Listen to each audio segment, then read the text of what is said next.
From inside the Banner offices along the Inner Harbor, it is the Banner Ravens podcast. Paul Mancano, Jonas Shaffer, and we are live on a Thursday morning. Yeah, it's almost a little bit early for your enthusiasm, but I actually welcome it. It's transitioning me into my day. I've had some Celsius, so I'm ready to go. And we're joined, if you didn't just recognize his voice, by columnist Kyle Goon. We're going to preview this matchup between the Ravens and the Steelers. We're going to talk about the status of Zay Flowers coming into this game, and we will talk about the narratives of these two franchises heading into this pivotal playoff game. But first, Banner Ravens podcast is brought to you by Toyota. Toyota has been building a legacy of excellence for years, from developing hybrid technology to upping the standards of safety and efficiency. Toyota is always innovating, always making progress. And with a superior lineup of in-stock SUVs, including the adventure-ready RAV4 and capable, affordable Corolla Cross, you can experience the legacy of Toyota for yourself.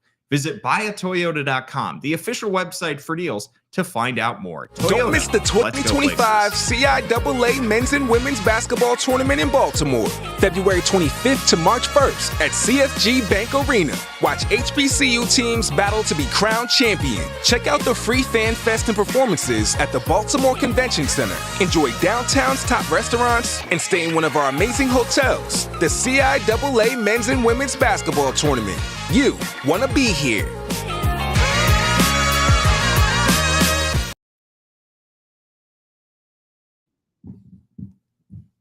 All right, guys, we're here to preview the Ravens and the Steelers in the wild card round of the playoffs.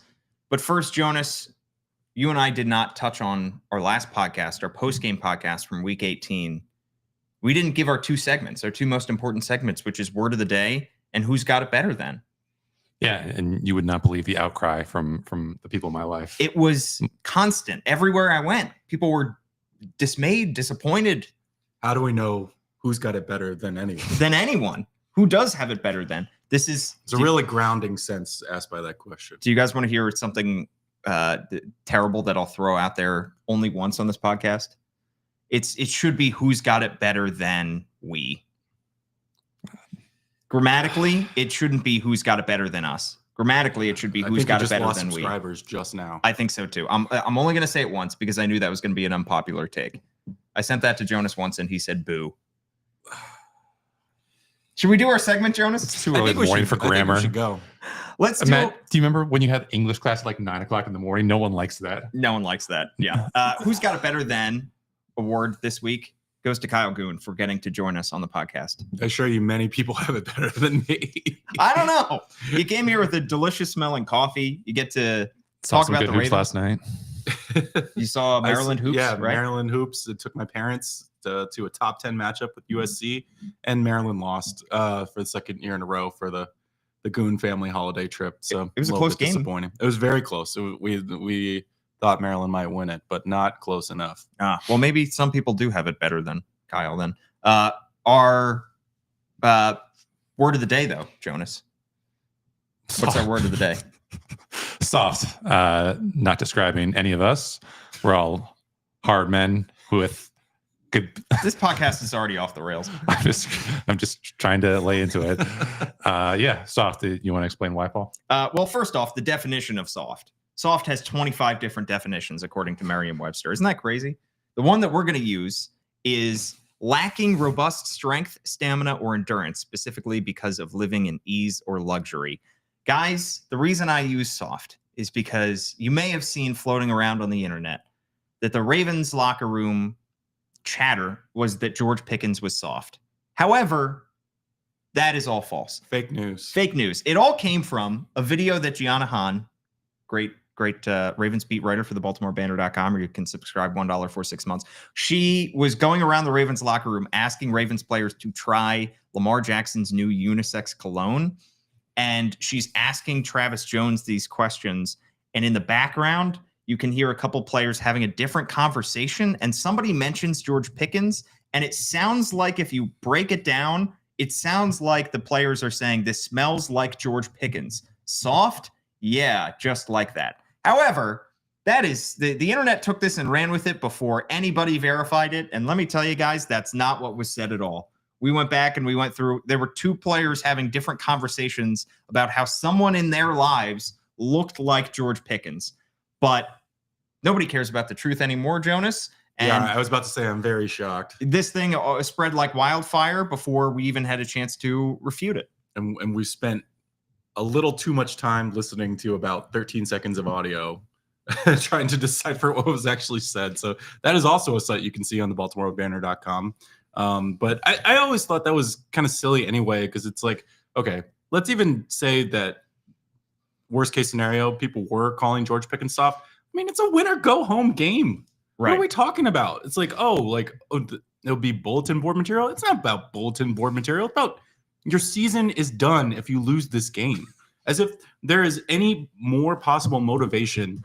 Oh, someone so-and-so called so-and-so soft. Like, why do we even care? Like, it's a non-story in my view. Like, I always thought it was a non-story, but we had to go around and kind of clarify the video and what it said.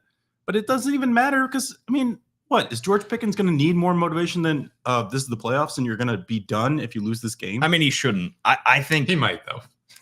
knowing George Pickens, though, He might. We know that the containment on this was not done quick enough because we believe that George Pickens' dad, George Pickens III, tweeted yesterday, "Keep that same energy." I think we can safely assume that was prompted by what made it out of the Ravens locker room. And listen, I mean, like, whether you're constructing your own narrative to get hyped up or relying on outside chatter, I guess you're probably going to end up in the same spot. But George Pickens is just a weird dude, and we don't know how this is going to affect him. I think the motivation really was use Pickens for clickins. Kyle, if you bring nothing else to this podcast, you bring outstanding puns. I mean, I think these guys look for anything to try to add a little bit of extra edge. And if that's what he needs, fine. But if the Steelers win this game, I really don't want to be hearing him talking about, well, I heard people saying that I was soft. I heard It just the Ravens didn't happen. because it didn't happen. And from our perspective, it was just frustrating to see the internet, social media take it and run with it when we knew that that's not what happened. So correcting the record and accuracy were our primary goals in putting out another story and another video just to refute that. So, but we got our click-ins because let me tell you, the original video on TikTok, 350,000 views. Nice. So nice. It worked for us. And I haven't seen George Pickens talk in the locker room this week. Today would be the last day for Steelers media. I think he typically does wait until the end of the week to talk. It's also possible that he just doesn't talk at all because of the awful performance that he's coming off right now. And, I think it's Mike Florio of Pro Football Talk was reporting that the Steelers and Pickens could be headed toward a mutual divorce, which, I guess kind of makes sense because of how mercurial and erratic this season has been. That's kind of how Steelers receivers end their time. Yeah. Every time it seems. He is the perfect Steelers wide receiver. He really is. He fits in the mold of all those that came before him. But to be fair, I mean, if the Steelers have a way to win this game on Saturday, George Pickens is going to be involved, and he's obviously very talented. I think we saw in that first matchup, Ravens Steelers, there was a lot of matchup problems that George Pickens posed, even though they didn't get down. If they win on Saturday, George Pickens has to be integral. Yeah, I mean, he is a huge part of their offense. It's a large reason why the Ravens got their win over the Steelers a few weeks ago, was George Pickens was not on the field. And I know that he had a rough end of the season. Week 18, did he finish with like one catch for no yards on 6 targets in that game? That was a very tough game to watch. He had as many catches as he did arguments with his own fans on the sidelines. and if you think the Ravens locker room was calling us off, should have just listened to the broadcast crew of that game. They were skewering him. Yeah. If you think the Ravens also had problems with their own diva wide receivers, Deontay Johnson does not compare. Former Steeler. Yeah, former Steelers. Exactly. That's why Pickens fits in that mold. Let me tell you. All right, Kyle. I wanted to discuss having you in here. You wrote about it shortly after the Ravens AFC North clinching win against the Browns, about how I'm going to use a phrase that I wasn't aware was not a well-known phrase. Do you know the phrase opportunity is not a lengthy visitor? Jonas had never heard that phrase before. I don't think I've heard that one either. I don't know where I initially heard it, but Jonas found it in Into the Woods, the musical. And Daryl Morey, Sixers GM. His Twitter bio. There it is. That's probably where I saw it initially. Two things you love: Philly sports and musicals. Exactly. Two things I don't love. Opportunity is not a lengthy visitor, though, Kyle. The Ravens, it may seem like they get this opportunity every year because they have a superstar quarterback and because they have a stable coaching structure, that they are in a place where, they can pretty much roll back whoever they have and get in the playoffs just about every year. But you really don't have that many opportunities with this kind of group, this kind of talent around Lamar Jackson. You have everybody playing at the peak of their powers right now. You have the defense rolling. You have the offense number one in the league. You just don't get these kind of opportunities as often as it may seem. And I think that's why it's just so critical that the Ravens capitalize, because they didn't capitalize last year. They're only going to get so many shots at this thing. Yeah, and it's really tough because, when you look at a 12-win season that the Ravens just had and they set a bunch of offensive records, I think Lamar Jackson should get his third MVP based on merit. It's a great season. It's a lot of great memories, a lot of great clips. If this is the best season Derrick Henry has as a Raven, what a season. It's one of the best franchise rushing seasons ever. Yep. And yet it almost feels like this team is so great, it's hard to enjoy the regular season. I think of it as like a conversation that we left off last January, and we're just picking it up because the playoffs have started. And because Lamar Jackson is so great and a number of the players on this team are so great, it's sort of, I don't know whether it's the culture or whether it's just the nature of competition, that it sort of demands this Super Bowl validation. It's almost like we can't enjoy the journey to the Super Bowl without the Super Bowl itself. And it's a little bit of a shame, but that's the level of greatness we're talking about. We're talking about, potentially 3-time MVP player, and every other guy, I believe there's 7 guys in history that have won 3 MVPs, has a championship.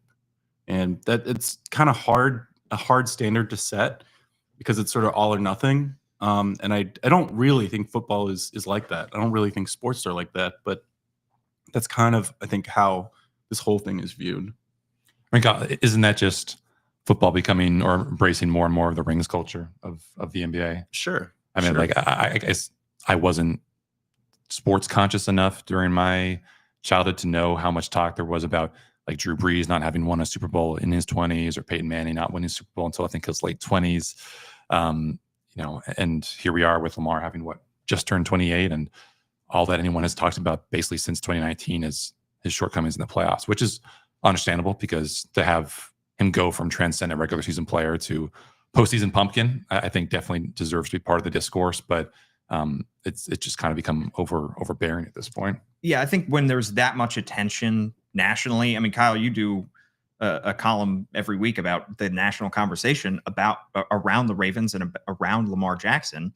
When you have all of this outside pressure, you have a superstar quarterback who's making superstar money, all of the attention is going to be on him throughout the season. And you feel so much outside pressure to win that it makes it hard to, I think, for a lot of fans to enjoy the run-of-the-mill 40-point beatdown of the Broncos earlier this season, or crushing an opponent that you should be crushing, and taking a step back and appreciating just how good these guys are at this point, because it's all about, okay, well, great week 8 win, but you still haven't won a Super Bowl. You still haven't won a ring. And it's a little unfair. Yeah. And actually I kind of, maybe a month or two ago, I kind of slowed down that feature, which is sort of Monday morning watching TV shows, in part because the conversation on every show every week is the same. Yeah.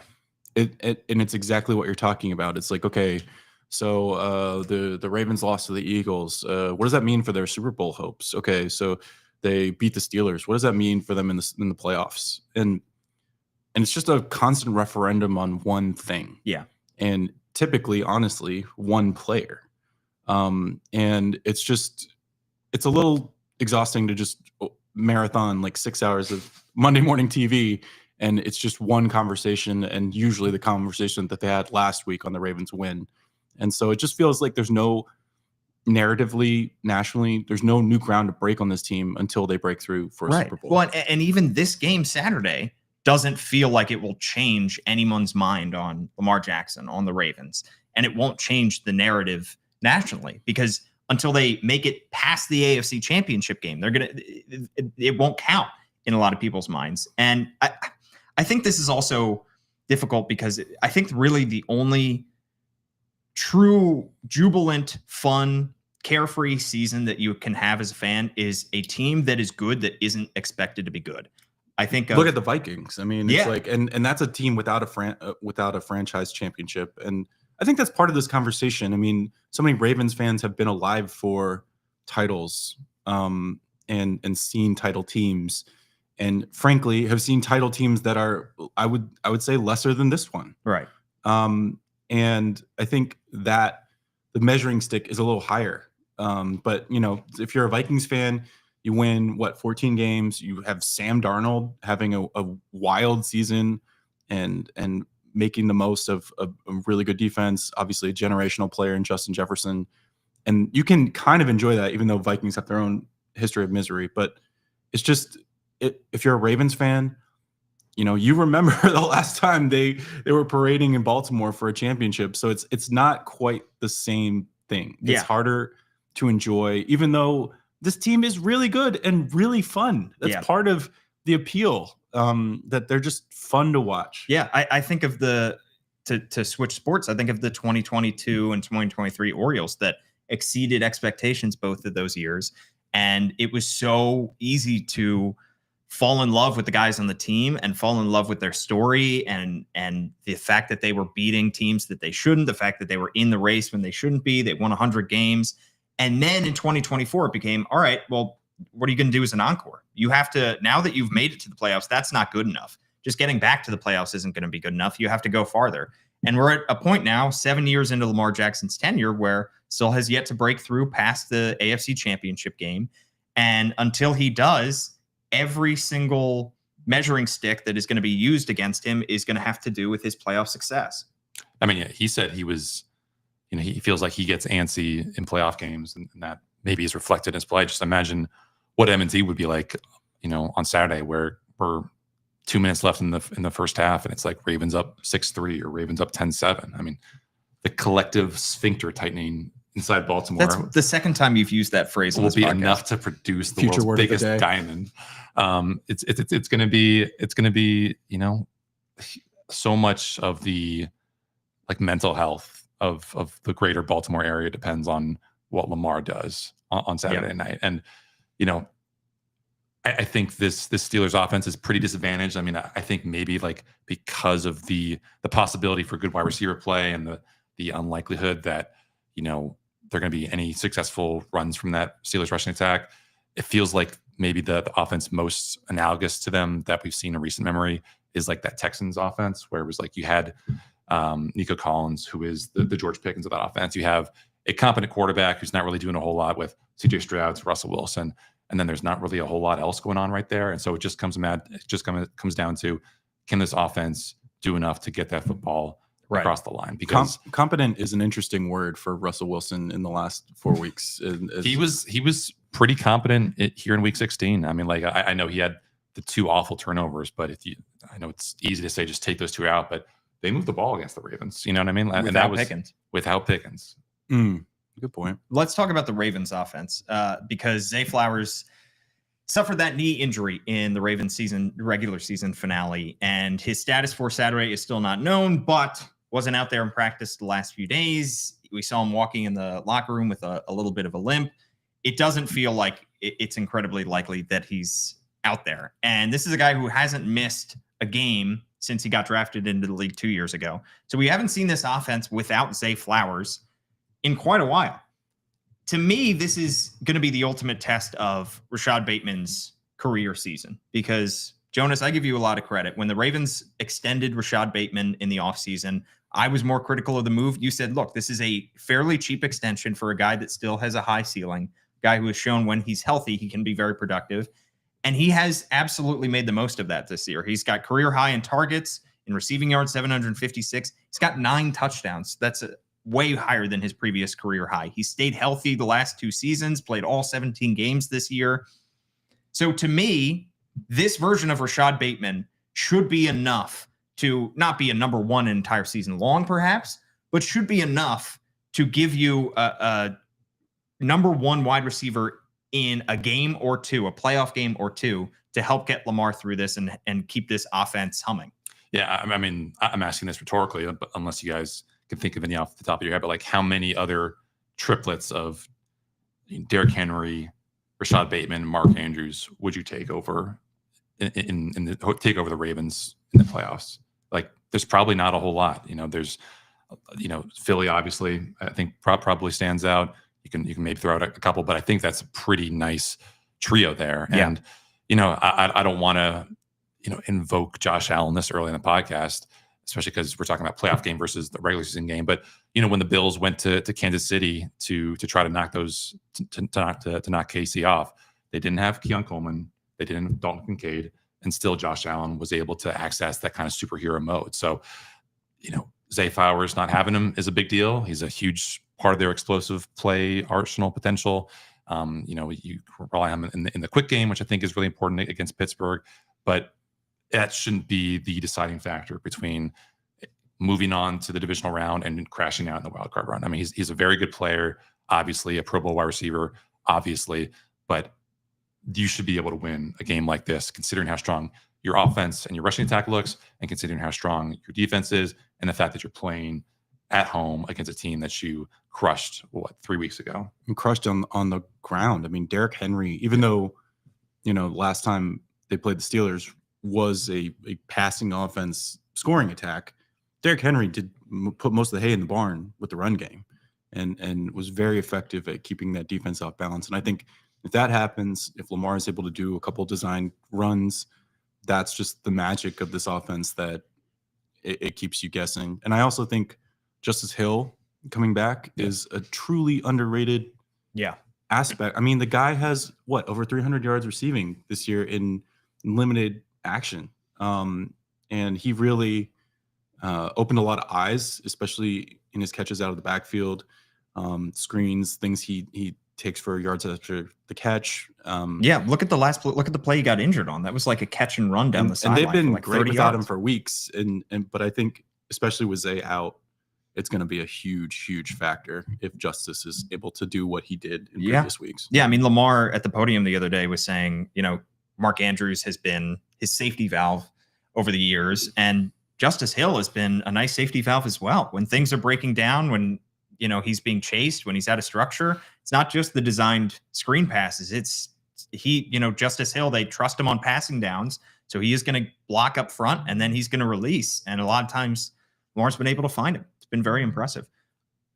I guess what I'm looking forward to with just the game within the game on Saturday is, I'm sure Todd Monken is, he's kind of a no nonsense guy. He doesn't really put up with a lot of BS, but I don't think you can be in his position for the past year and not have heard, because we certainly asked him questions about the decision to go away from the run game last year and then AFC Championship game. Personally, I think some of that decision, or a lot of that decision making, was justified because the Ravens were just getting no push up front. Yeah, the Chiefs were completely dominating the line of scrimmage. Why continue to run your head into a wall when you've got Lamar and you've got all these pass catchers? But now that the Ravens are coming off, again, another historic rushing season, now that they have Derrick Henry, now that they have Lamar, who's even faster than he was last year, what happens if Pittsburgh is able to gum up the works like they did in that week 11 game, where they kind of forced the Ravens into a lot of third and long? Like, will Todd Monken remain stubbornly rush inclined, or will he swerve away like he did in the AFC Championship game because he feels like that is still the most likely path to victory? I mean, we said when they acquired Derrick Henry, there's no excuse now to not run the ball late and often in a playoff game, in a cold playoff game at Baltimore. I mean, how many times have we said this season, Derrick Henry gets better as the season goes along, he gets better as the game goes along. So even if he has 11 carries for 46 yards in the first half, you still have to feed him in the second half. I mean, that's what broke the game open against the Browns a week ago. They are without Nelson Aguilar. They're without Zay Flowers from the second quarter on.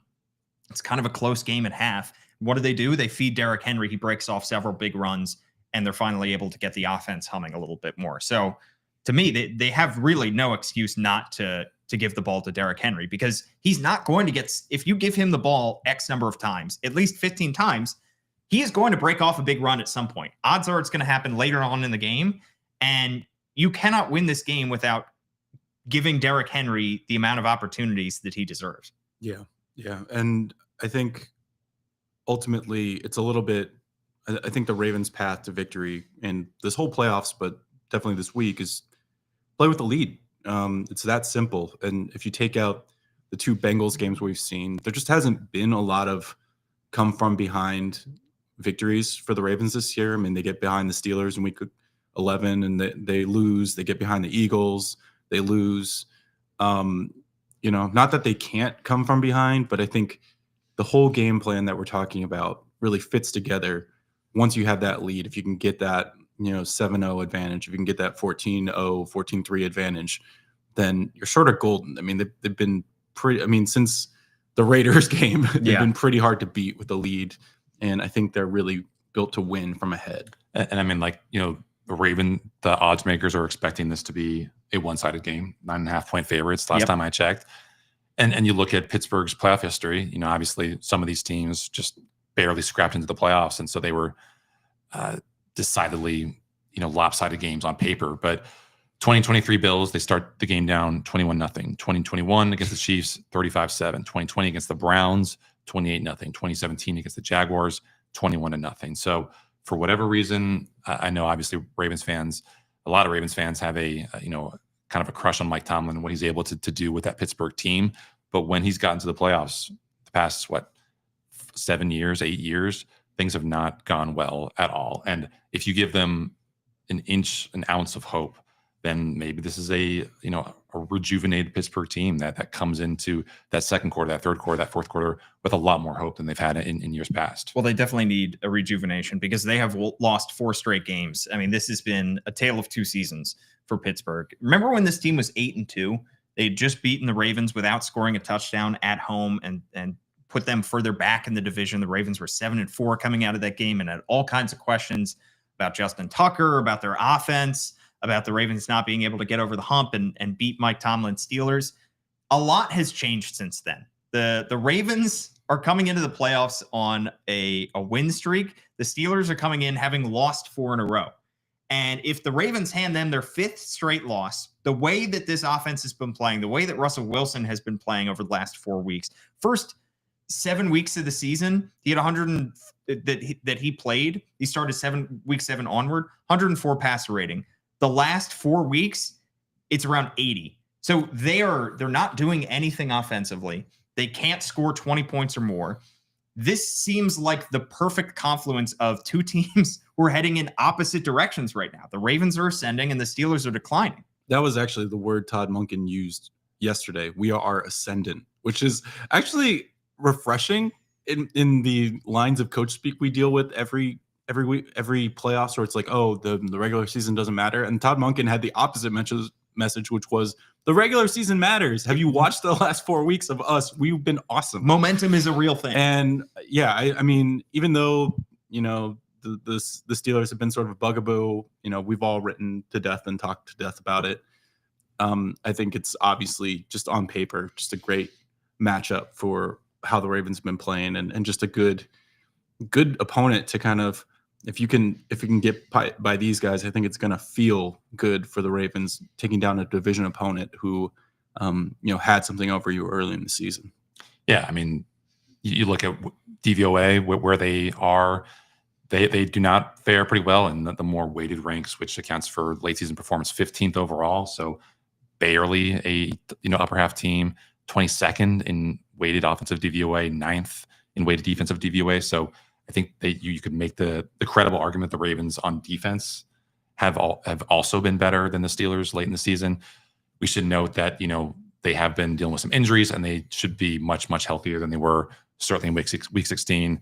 They've got Larry Ogunjobi back, who's probably going to match up over Daniel Failele, Dante Jackson, cornerback, dealing with a back injury. He's probably going to play, probably not going to be 100% healthy. Deshaun Elliott, you expect him to help over the middle of the defense, help with the run defense. None of those guys were available for the Steelers, and obviously they're going to have Justin Fields and George Pickens back. So can those guys be needle movers it's possible. I still think that, you like what you put on tape against Swat and Hayward and all those big, strong guys in week 16, but there is enough talent and familiarity and, coaching ability on that Pittsburgh sideline where they could mess this up and really just put the Ravens in a tough spot again in the third and fourth quarter. They could, but at the same time, it's hard to watch that offense led by Russell Wilson and be inspired that they're going to be, a Cinderella this postseason. I mean, they just can't get anything going. They were averaging 14 points per game during their 4-game losing streak after averaging 25 the first 7-8 weeks of the season. This was supposed to be Mike Tomlin's another jewel in his crown of look at what he can do with this weird quarterback situation with Justin Fields and Russell Wilson, two kind of stopgap quarterbacks, and he's getting good play out of both of them, and he's taking them to the playoffs.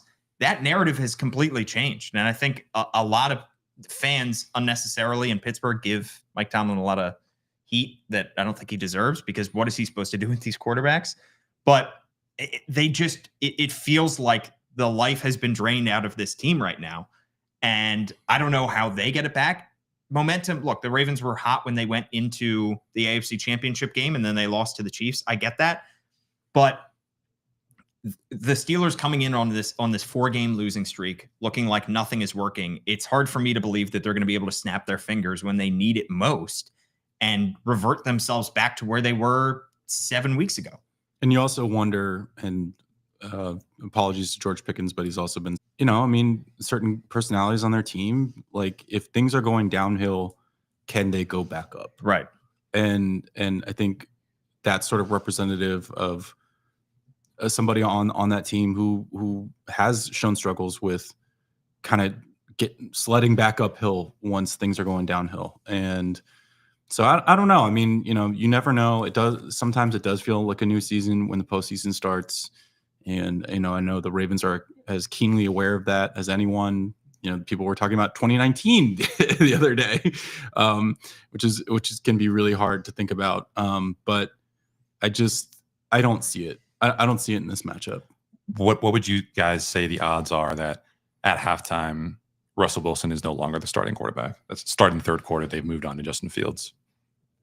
I don't think it's particularly high. I can't imagine Tomlin making a mid-game switch like that. Even if it's like 17-3. It's hard to imagine. I don't know if either of them really possess the ability to change a game of that caliber, right, if the Ravens get that lead. But of the two, we've obviously seen more evidence that Russell Wilson could do it. So I don't know. I think it's interesting to ask how much Justin Fields will we see, because I think we will see him regardless. Right. It's confusing to me because that they talk about wanting to be this run the ball offense, and they are now going to have to do that with a kind of middling offensive line that's even more debilitated because their starting right guard might have to play this game with a heavily wrapped brace over his broken hand. You broke that news to Nnamdi Madubuike on the podium. He didn't know that, and you brought that up to him, and he said, well, that's good to know. Yeah.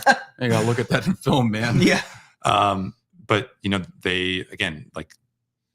they are stubbornly committed to running the ball because that is just the Pittsburgh Steelers way. Their backs aren't especially great.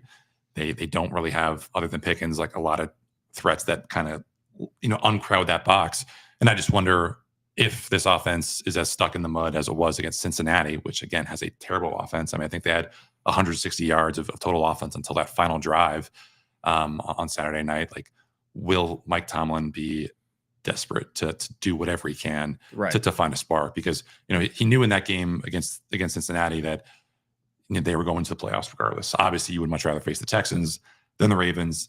He didn't make that call because of probably how close that game was. But I just wonder, what is the break glass in case of emergency kind of option for the Steelers offense, which doesn't really have a lot of options because their best receiver is a head case. Their two running backs are kind of indistinguishable from one another. Pat Freiermuth is good, but not great. I just don't know what this, what the Joker card that Mike Tomlin could play is. And Justin Fields obviously has that dual threat ability, and he can just create kind of a spark, even though he's not a great passer on the ground, and just keep the Ravens defense guessing. I think they also have to think about the future though, and These are two quarterbacks. This is why this quarterback plan never fully made sense to me for Pittsburgh, because you have two quarterbacks who are free agents after this season. And they're both essentially at this point stopgaps. And Justin Fields didn't play well enough to keep his job, according to Mike Tomlin. And Russell Wilson has lost 4 straight. If they lose against the Ravens, they lose 5 straight and they lose their only playoff game. Can you really bring back 36, 37-year-old Russell Wilson to quarterback this offense again after he showed you his failures? And the fact that you benched Justin Fields tells me you're not interested in bringing Justin Fields back to be your starter. So they're starting from scratch again next offseason at quarterback. I mean, is that Kirk Cousins' music? It's somebody's music. Sam Darnold? I mean, I do think that if Russ is the one to break this playoff losing streak, then whether Steelers fans like it or not, he's probably coming back. He's probably coming back. But if they lose, I think there's almost no way you can bring him back because of the way that things ended. I think it's also fun to look back 5-7 years ago when these two teams were trying to replace their aging star quarterbacks, and they both went to the draft to do that. They both took flyers on late first-round quarterbacks. Ravens hit on their guy. Steelers did not.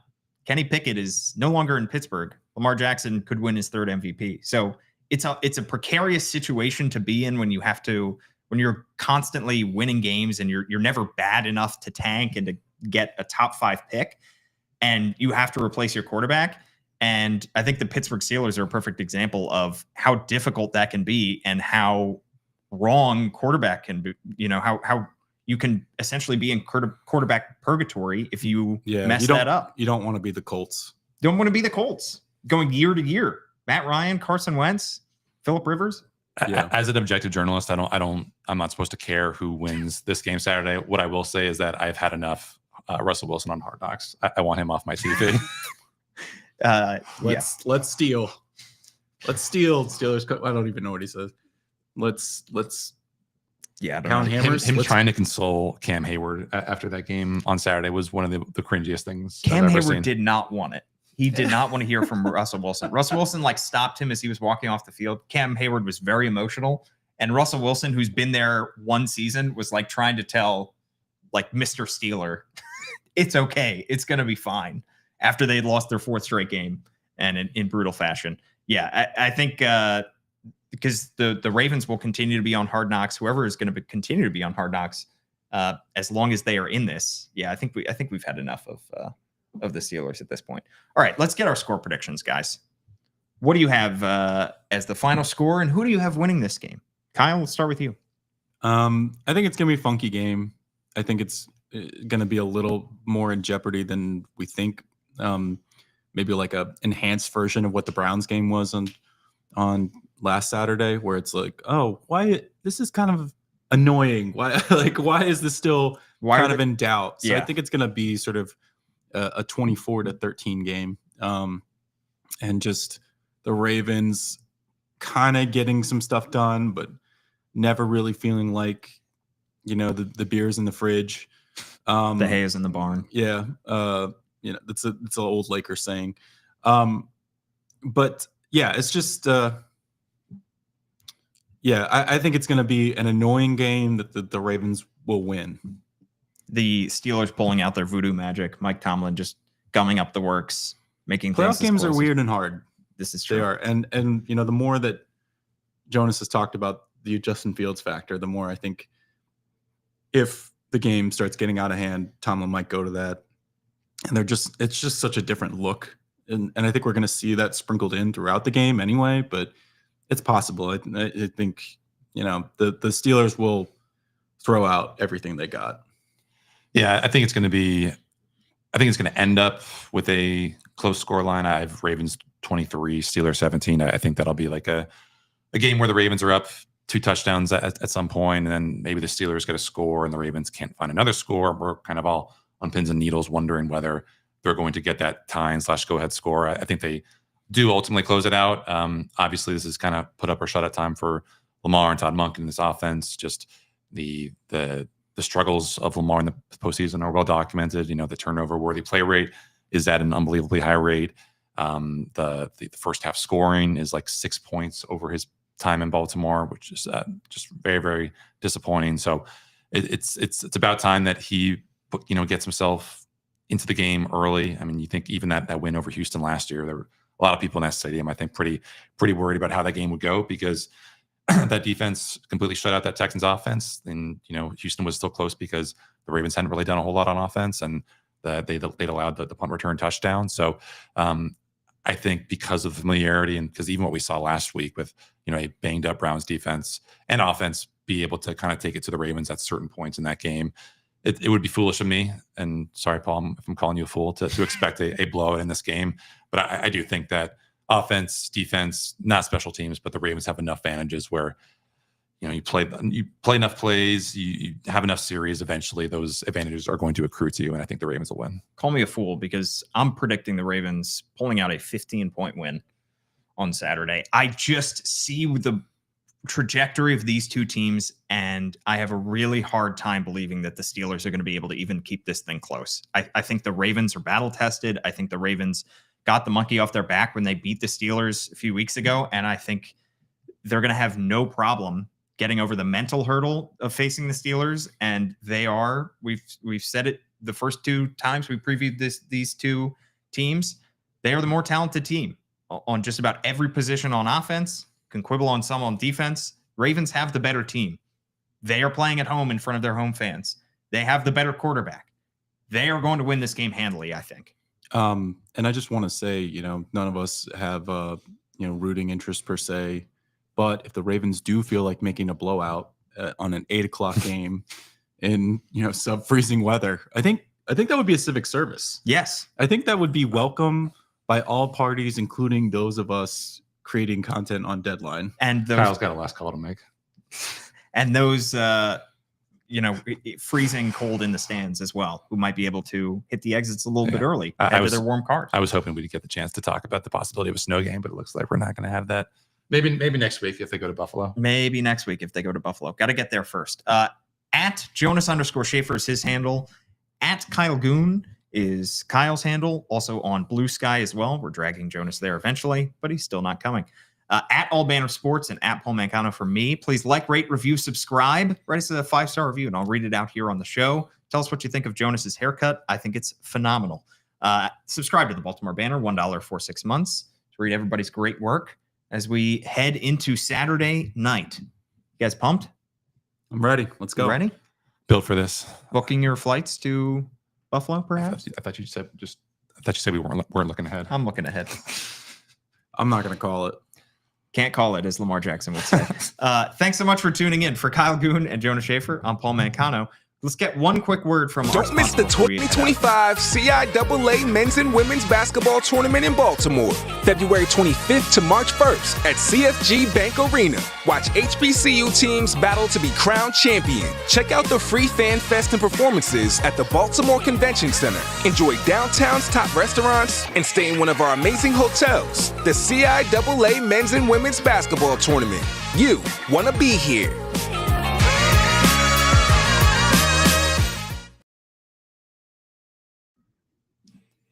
Thanks so much for tuning in, and we'll catch you.